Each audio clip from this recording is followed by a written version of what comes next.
Hey, listeners, I'm currently on a break so that I can rest, write, and prepare new episodes of the podcast, which will begin airing on Thursday, September 11th, 2025. I am so excited about that episode, which is going to be with Dr. Ingrid Clayton, where we're going to discuss her new book on fawning.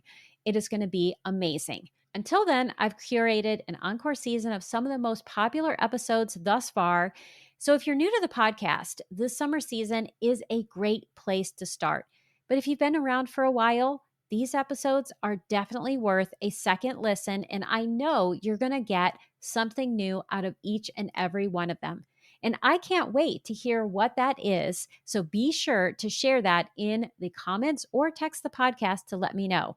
All right, let's go ahead and dive into this week's episode.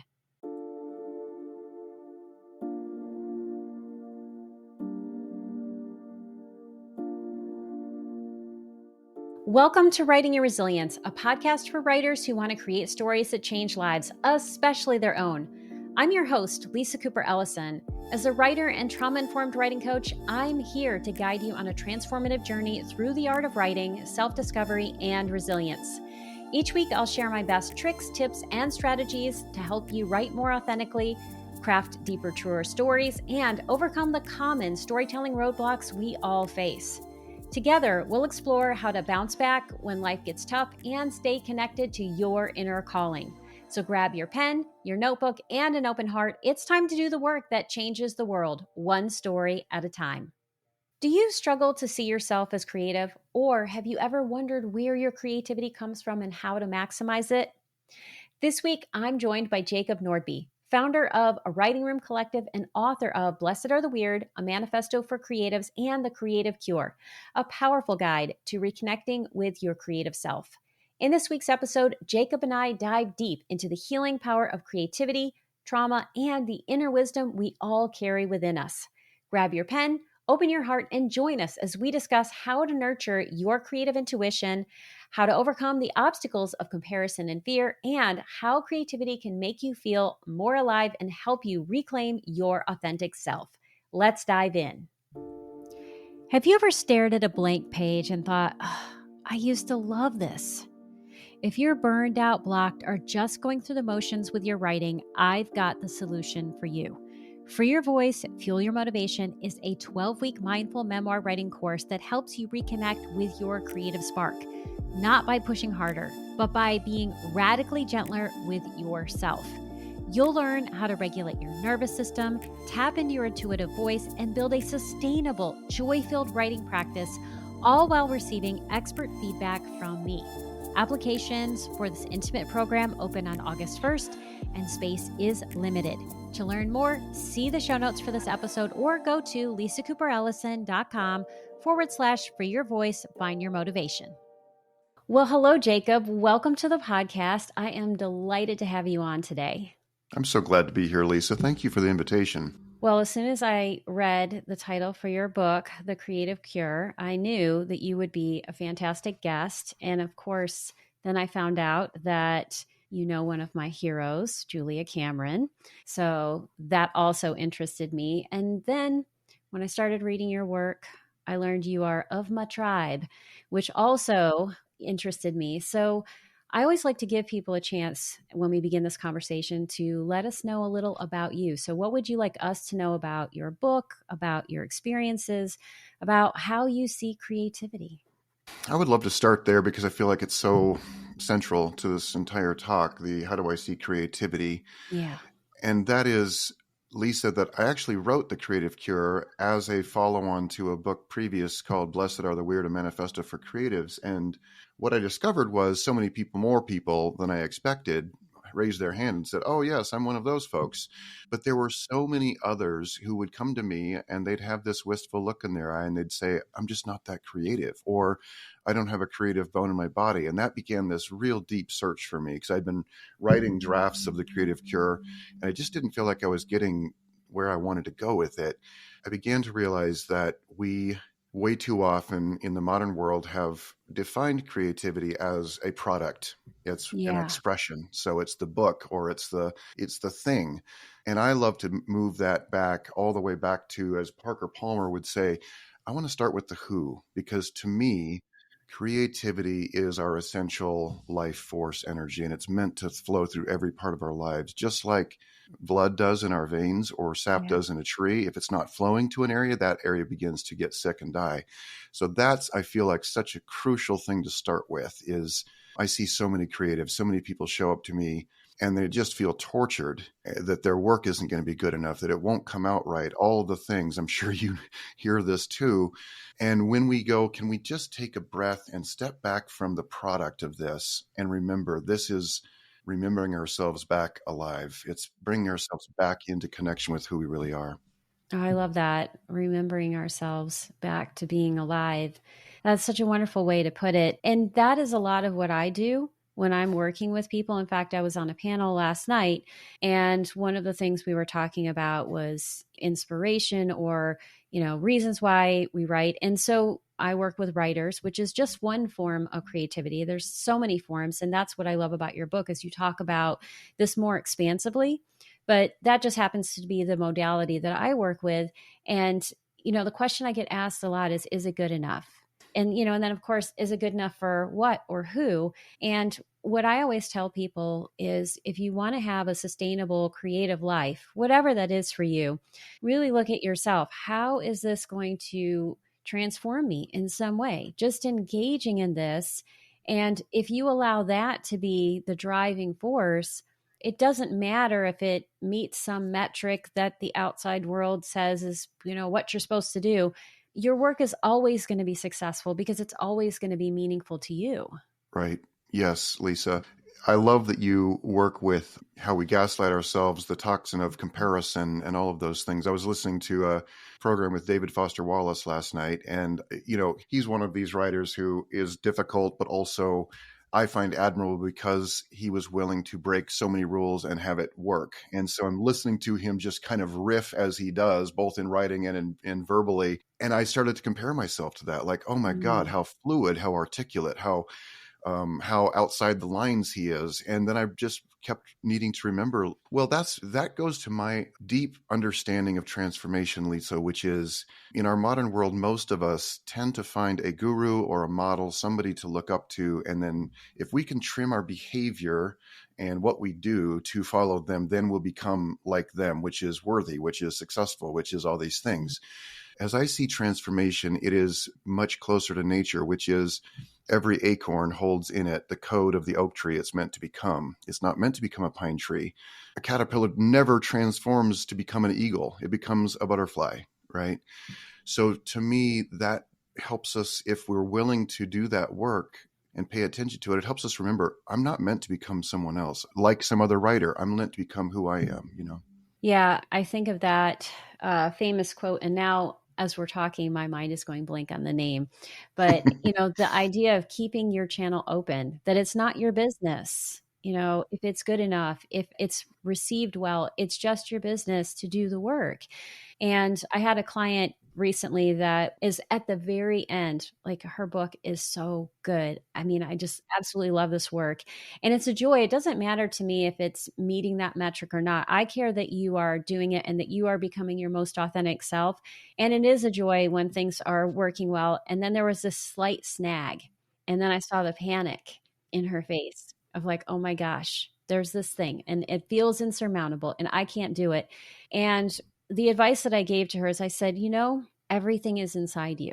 It's all there perfectly. All you have to do is get quiet enough to listen. So I said, go for a walk, put your headphones in, get out your memos app, just push play. And then I want you to just talk to yourself. Invite your highest self in, that wise part of you that knows, and then talk through the answer because it's there. I love that so much. And I see how much of your work is trauma informed. I love that. And it's so crucial, I feel, because most people walking around the world are to some degree traumatized. And I feel that writers, people who have the desire to write, most of us are at least highly sensitive, if not deeply empathic. I feel like that's part of what we show up with that makes us able to feel and see and express, but also it makes it likely that we'll even more deeply experience some of those traumas and be affected by them. Mm-hmm. Yeah, and that was one of the things that I liked about your book is you have this nice trifecta of things that shut us down: rejection, trauma, and socialization. And I was really thinking about how does all of that show up in my clients and myself, because I'm a creative person too. And what I find is sometimes it's easy to access my creativity and sometimes it's not, depending on what's going on out in the world or what's going on inside me. And so I think it's okay to for all of us to admit that, yeah, this is just what it's like. And it's about having those tools to figure out, okay, here's where I am. What do I need to do to get back to that more authentic place, to that more regulated place? Like, that's what I do a lot with trauma. Like, people are always asking me, what does it mean to be a trauma informed, writing coach? I'm like, I understand what trauma is. I understand how it impacts our creativity, and I know how to help people regulate themselves because, like you were saying, so many of us have experienced something traumatic, and then the world we live in is out of sync with who we are, right? And especially just social media, all of the things that we are exposed to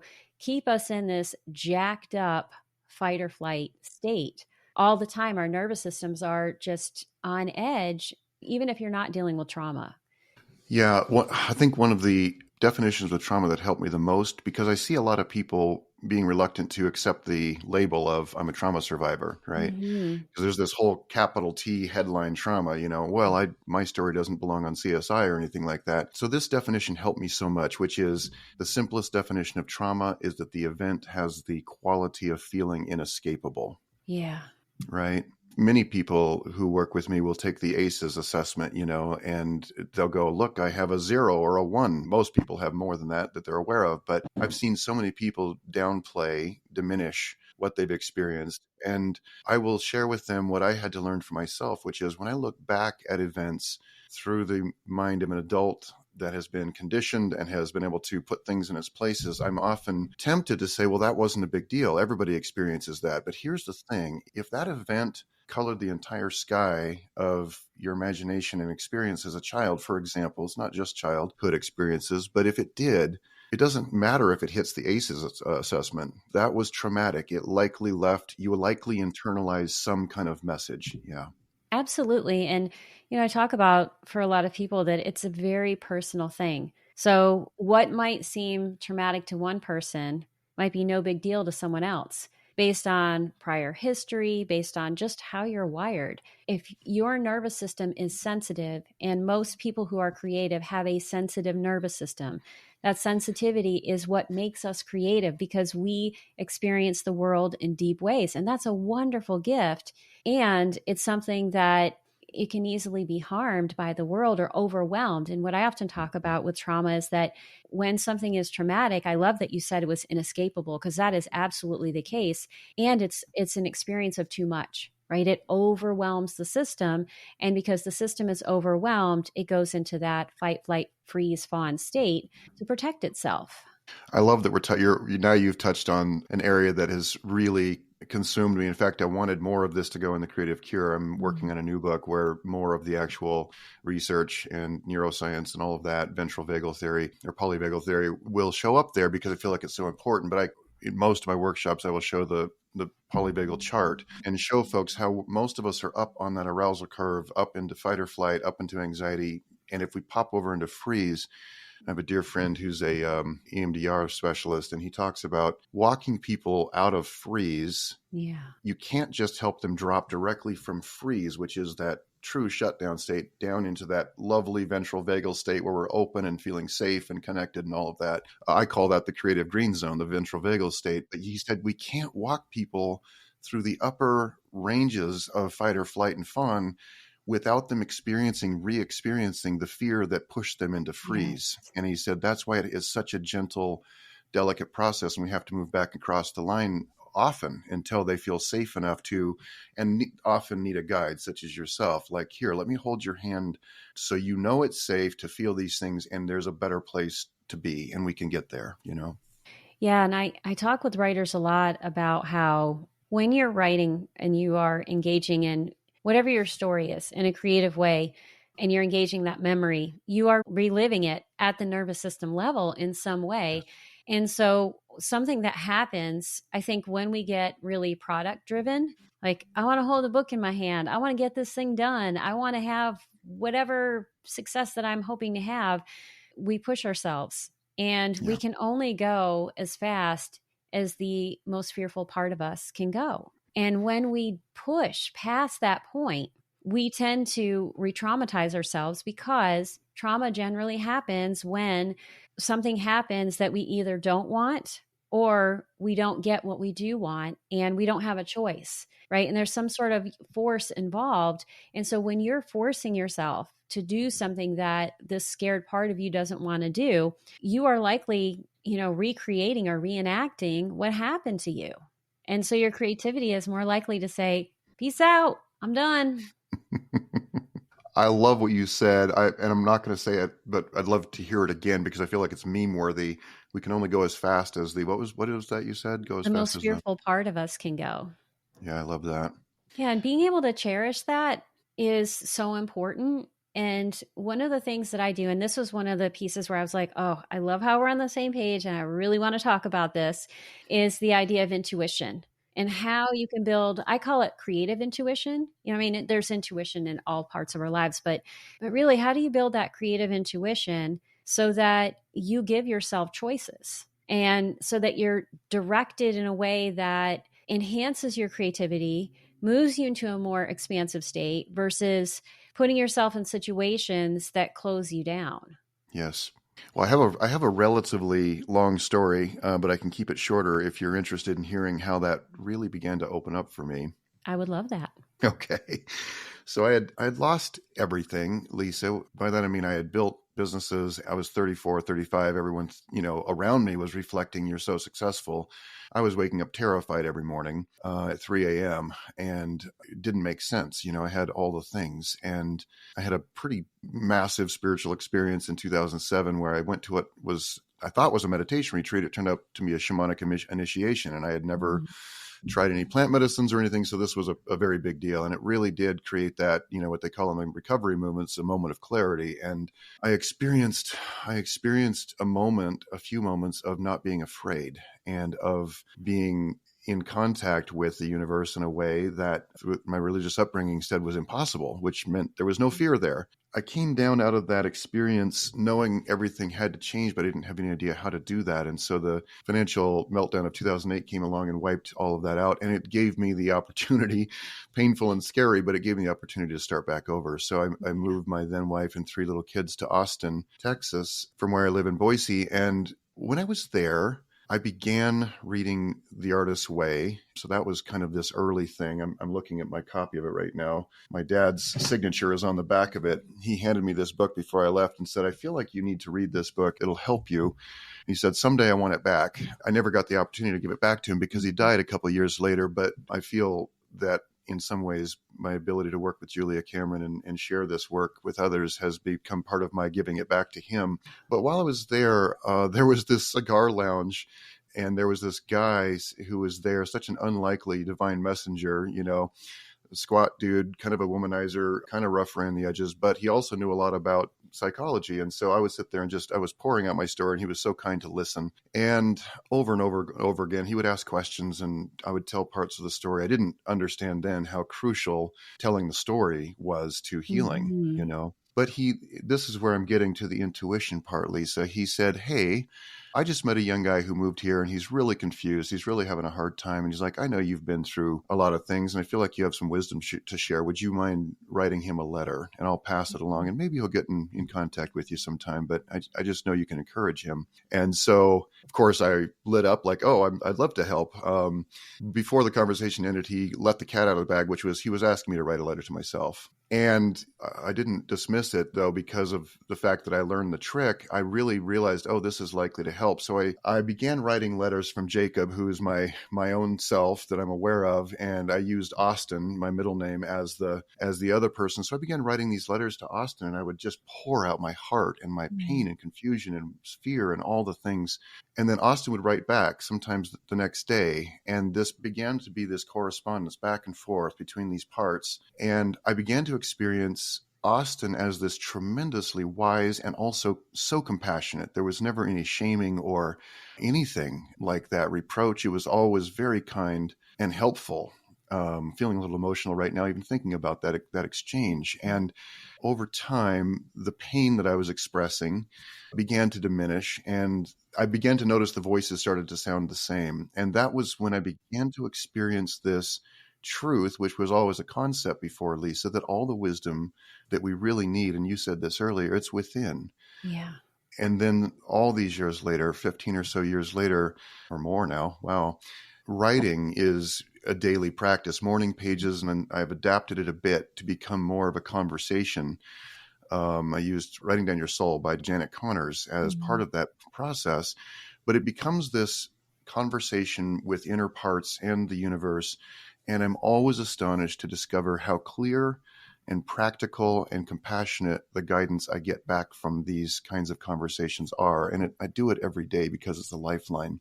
So I would say that's part of how I began to learn to trust that the information, the wisdom I needed was within. And then, of course, over time, being led into my own trauma work, I began to learn how we cut off our intuition, we cut off our senses, and how we communicate with ourselves and listen to ourselves because of traumatic experiences and conditioning. First, thank you for sharing that story. Second, I'm really sorry about your dad. So I just want to honor that. And I love that you have that book with his signature in it, and that is a part of just your growth journey. And, I write letters to myself as well. I have a whole ceremony that happens at the beginning of the year. I mean, I do it at different times. You're inspiring me to do it even more, but I always write this from my highest self. And in the beginning, it felt really hokey, like, what is this? I mean, I've been doing it for a long time, so now it's not. But what I love that you did is you created this external character that you could talk to, right? So there was Austin who could write back. And that's such a practical way to do that. I think it's Seeking Wisdom by Julia Cameron. She talks about doing this kind of work in morning pages, but that you are really talking to your higher power or your higher source. She just uses different language. But the idea of an Austin, we all need one. And that's just such a great way to do it because the wisdom is there, but we have to find ways to get access to it. And I love that you're doing that in morning pages. And I'm constantly exploring with people, how else can you find that in your life and be willing to see the signs for where you're supposed to go and listen to that internal wisdom, which often is so somatic. Yes, the somatic part I feel like is something we're so uncomfortable with in our culture. We tend to be very left brain oriented and intellect heavy, and we are not listening to our interoception most of the time, Right. Yeah, we don't. And I think if you have, traumatic experiences, and I'll just speak from my own experience, I've talked about this in the past, and I think I'm changing the way that I talk about it. I was talking with one of my recent guests, Natalie Buster, about the I am. Right. And so when you say I am, you are really defining and claiming something. And that is really important to do. But you want to watch how you're using your language so that you're not necessarily claiming things that may not serve you long term. Right. And so I have a diagnosis of complex PTSD, and it's been helpful to understand what that is and how I can care for myself. Right. So it's useful as a diagnosis. But saying I am a trauma survivor, that connects me so much to the trauma, which is just a piece of who I am, right? And it's also a piece that's in recovery. And I've been in trauma recovery for a long time. So I am a person recovering from complex PTSD. And that is the truth. But what happened when I was young, because I had parents who also had complex PTSD, intergenerational trauma, this stuff happens, they could not allow me to have my preferences or to have my experience because they were so dysregulated. So my dysregulation, whatever that was, whether I was anxious or afraid or angry, or just even if I wanted something that was counter to what they wanted, they couldn't allow it. It just was not possible for them. So they would tell me my experience was not real. You're making this up, you're over dramatizing, you're selfish. Why would you want that? All of those things. And when that happens to people, and I'll say when it happened to me, it made me distrust my preferences, my understanding of my own experience. And it shut down my intuition for a really long time. And I think part of my recovery process has been recovering that piece of myself. How did you do that? I'm sure it's many ways, but how are some of the ways you've been able to recover that piece? Such a good question. Yeah, I think mindfulness was one piece of the puzzle. I talk about that just simply as being aware of the present moment without judgment. Like, how am I feeling? Being in my body. So, a lot of somatic work, because another thing that can happen when you're a trauma survivor is you live in, from the neck up or not even in the body at all. And so, really being able to say, okay, when am I tired? When am I feeling fear in my body or stress or anything else? That has been really helpful. 12-step recovery and using it as a framework to understand higher power and how that works in my own life has also been helpful. And energy work. And I mean, the list could go on, but I think the more I have been able to understand what's going on in my body and what my preferences are, the more I've been able to connect with just what is my yes and my no. And I'll tell you about something I'm doing right now, just very quickly, is human design. I had got my human design report, and I don't know if you're familiar with that, but it has been so helpful because I am a very sacral person, right? Sacral chakra is your second chakra. It is all about creativity and intuition. And that is where my yes and no exists. So all day long, I'm like, what's my yes and no? How can I connect with that part of my body? And just using it as this like gentle, recurring practice. Mm-hmm. And that has been really helpful. So I'm curious to know what's worked for you. Well, before I answer that, I'm curious, what's your main type in human design? I am a generator. I am too, with the sacral authority. So I feel like that segues really well into the question, the answer. You talked about feeling cut off from even knowing what you would prefer or what your will was, yes or no. I experienced a lot of that too as a child, oldest of 6. And I got the message very early. I don't think it was ever explicit, but definitely picked up on it. My needs don't matter. It's important that we take care of these others. And also, very authoritarian experience of being parented. And so, yeah, I was constantly being told to ignore what I wanted, what I knew to be true, what felt right, all those things. And so I think there's a long process of even beginning to reconnect with what is true there. Mm-hmm. Well, how have you reconnected with your intuition and understanding that part of yourself? Well, yeah, very much in line with what we've been talking about, even making space to ask the question of how do I feel right now? What do I need right now? Those two things. How do I feel right now? And be honest about it. I found myself often masking even to myself, even in the safety of my own journal pages, I would mask. I would try to present a shinier, more okay image than I was feeling. And Yeah. I began to realize the foolishness of that. It's like, this is the safest place to say what you really feel, what you really need. And so I began to do that, and using some of the methods you've talked about, using I statements rather than pushing it out here, but also learning how to create a bit of separation between the identification with what I was feeling. I am feeling this way. I am Mm-hmm. not angry right now. I'm feeling anger. It's an Yeah. experience. It's like the weather. Then I can be curious about it because, psychologists will tell us that remaining consistent with our own identity is one of the most powerful forces in the human psyche. And so the more that I claim a thing as my own, unconsciously most of the time, I'm this, I'm that, it becomes part of the identity, and it becomes very difficult to move away from those behaviors that have created that experience. Yeah, we must be careful what we identify with. And I would love it if you would share that journaling exercise that you have, because I think, most of the people who are listening are writers.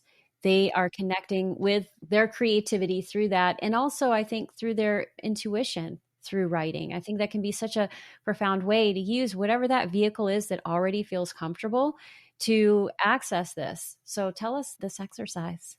Okay. I have a free program that your folks are free to take that I'll mention later. But basically it's a very simple set of 3 questions. Number 1 is, how do I feel right now? Mm-hmm. And I'll come back to that in a moment. What do I need right now? Mm-hmm. And then the third one is, what would I love to create? But if I'm going through a lot of difficulty or emotional turmoil or something, often I'll need to ask it differently because, putting something way out there on the horizon of, I would love to create this can feel irrelevant at the moment. So I'll often ask in the middle of something like that, how would I love to feel right now? Yeah. And so if you go back to the first question, we've been talking about this, Lisa, but asking that question, how do I feel right now? And letting that come Mm-hmm. out honestly. I'm feeling tired. I didn't get enough sleep last night. I'm feeling afraid about this interview I'm having later today, whatever it might be.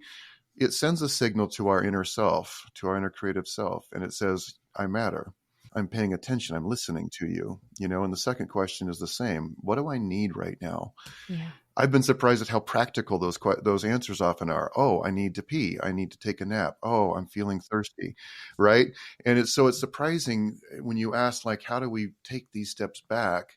How do we heal that connection to our inner creative selves and our intuition? It's simpler and more practical often than we think it is. It's like if we can invite ourselves back into our body, back, as you said earlier, back into this present moment, look where our feet are planted on the ground, tell ourselves the truth of what's right now, and then ask the question, which tiny step do I need to take in the direction of what I would love? Yeah. Then it feels okay. It feels less overwhelming. It feels possible. Whereas if we're just sitting down, let's use in the writing world, like I'm sitting here sweating over writing a bestseller. And it's like, well, that's way out there in the future and may not ever happen in the way that my mind has it painted. Maybe I don't even care about it happening in that way. So the more that we can come back into ourselves, I feel like every time we do this with whatever it is, whether it's taking a walk, as you mentioned earlier, and listening to ourselves in that way, many, many ways of doing this, sitting meditation, all these things. Every time we do something like that, Lisa, I feel that we repair the connection to our inner creative selves that often Yes. gets filled with static and with pain and with all the things that keep us from listening, Yeah. Giving yourself what you need is so essential. And we talk about in the therapy world, you may have heard this term, the corrective emotional experience, which usually happens with another person where they mirror or they give you this thing that you didn't have in the past. But I think we can do this in these like very small, simple ways by when we have a need or an urge, we offer it to ourselves. We're like, oh, yeah, I need to pee. I'm going to get up and go to the bathroom, or I'm thirsty. I'm going to get a drink. Just that simple piece of telling your body, telling your creative self, I am listening. Those simple things allow you to connect with the things that may feel more ethereal. Where I am with my intuition is that I will get these nudges. Usually it happens in my gut, my lower gut near my sacral chakra, which is interesting. And I'll have like a burning, a heat, or a tension that will say, do this thing. And sometimes it's subtle and sometimes it's urgent. The more I can just pay attention and go, oh, it's there, and then I do it, I find the easier my life is. And also the more creative I am. And some of the publications I've had that I'm most proud of, these essays have come from like this internal, like, write this, do this thing. I listen and then it's like, oh, yeah, it goes very smoothly. Whereas other things, I'm like, oh, let me think about it from up here and figure out the thing. And sometimes that works out and, sometimes it doesn't, but it's a different process. Right. Agreed. We often make the mistake of creating a mental concept of what we think a creative person is and then try to get into that bubble out here somewhere. And often it has little to do with reality. And what I've learned about our creative energy, if we go back to this is the spark of life, if your listeners want to put their hand over their heart right now and just wait till they can feel their heart beating, it's the spark, right? It's that electricity Mm-hmm. that keeps our hearts beating. It makes galaxies spin. So therefore, it's primal, it's primitive, it's sensual, it's connected to the earth, it's connected to actual life. It's not as ethereal as we often make it. I have a dear friend who's a neuropsychologist, and when I was writing this book, he and I were having conversations about left brain, right brain, and all that. And I got excited. I said, well, Chris, it sounds like what you're saying, it's almost like we've told a bodybuilder to only develop the muscles on the left side of their bodies, like totally disregard the right side. Don't even look at that. This is the only thing that's important. And then after 20 or 30 years of doing that or more, that person discovers they can barely walk down the street. They're not functional. Yeah. His face lit up. He's like, "Oh my God, yes, exactly. That's exactly what we've done." So it's not a matter of disregarding the left brain or the way that we process information and make meaning of it. It's simply a matter of going, we have cut ourselves off from tremendous wellspring of originality and intuition Yeah. and perception and experience. And so many of the things that I'm sure that you work with people in ways that sometimes feel uncomfortable, and I do too, and I try to make that as gentle and as safe as possible. But it's also Mhm. like, imagine you've been sitting on your foot for the last 40 years and then you stand up. You're probably going to fall down. It's going to feel Right. awkward. You're going to feel dumb.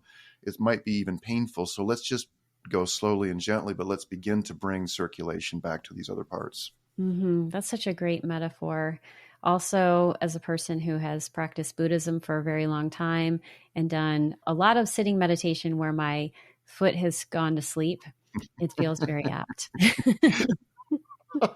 Well, and it's funny because we can so easily understand that with that kind of an image. Yes, of course, we've all sat somewhere and then stood up and almost fallen over, or Yeah. the foot was tingly and awkward. We felt dumb. What we forget is, as we begin to restore the connection to our inner creative selves, and this I feel is important, Lisa, is for everyone to remember your inner creative self has always been there. And by the way, it can't be damaged, it can't be diminished.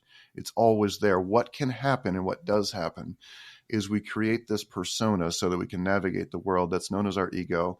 And that becomes who we think we are. And often that connection between who we really are and who we think we are, who we've been using to survive and cope, that connection can get really, really frayed, and there can be almost no signal coming between. So everything we're talking about today is really about healing that connection, because the inner creative self, that inner genius that Plato talks about, it's alive and well in every single person who's listening to this. And the whole goal is to just reconnect and re-enliven it, not bring it to life, but re-enliven it, because yeah, it is already there and you just have to reconnect with it. Well, you mentioned just a few minutes ago, Jacob, that you have a program that people might be interested in. Can you tell us a little about that? Well, yes, and I kind of let the cat out of the bag with those three questions. That is essentially what it is. But they can go to creativeselfjournal.com, and that will allow them to look at what the program's all about. There's an ebook. I think it's 14 pages long, and I did an audio version of it. I also did a 3 or 4 minute instructional video just to help people understand why this process, why we're doing this. And then I also offer a guided visualization to really help people just begin to reactivate their imagination in creating a scene that feels peaceful and calming, and bring them down into that green zone. So I love giving this away. When I first wrote it years ago, it was because I was participating in a program, and I didn't think it was, speaking of gaslighting our own creativity, Lisa, I didn't think it was worth anything. It came out very quickly. It felt so basic. And then when I put it out there, at first hundreds and then thousands, and over time, just so many people have experienced, and I've had therapists I don't know write me and say, this is helping clients who have never been willing to journal actually try it. Nice. So it's one of those experiences I've had of creating something that has been valuable, and I didn't think it was probably worth much. So it makes my heart happy to know that I can share it with people.